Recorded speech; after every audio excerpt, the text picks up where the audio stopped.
Sir Ernest रूदरफोर्ड ने एक प्रयोग से एटॉमिक स्ट्रक्चर में न्यूक्लियस की नींव रखी, जिससे उन्हें फादर ऑफ न्यूक्लियर फिजिक्स का किताब मिला। तो चलिए जानते हैं उनके अल्फा पार्टिकल स्कैटरिंग एक्सपेरिमेंट को। ये एक रेडियो एक्टिव एलिमेंट है जिसे लीड ब्लॉक के अंदर रखा जाता है और ब्लॉक में एक छोटा सा छेद किया जाता है जिससे रेडिएशन सीधी लाइन में निकल सके।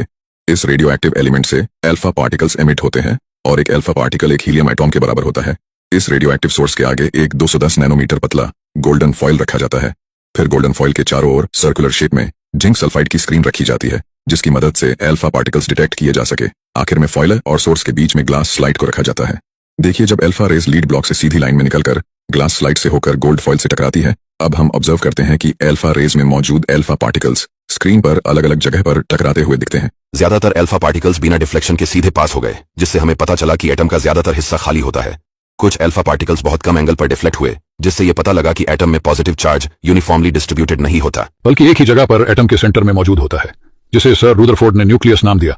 और लगभग 12,000 पार्टिकल्स में से एक अल्फा पार्टिकल फॉइल से टकरा के 180 डिग्री पर बाउंस बैक हुआ। इस एक्सपेरिमेंट के बेसिस पर सर अर्नेस्ट रूदरफोर्ड ने हमें बताया कि इलेक्ट्रॉन न्यूक्लियस के अराउंड रिवॉल्व करते हैं और एटम का 99.9% मास न्यूक्लियस में मौजूद होता है।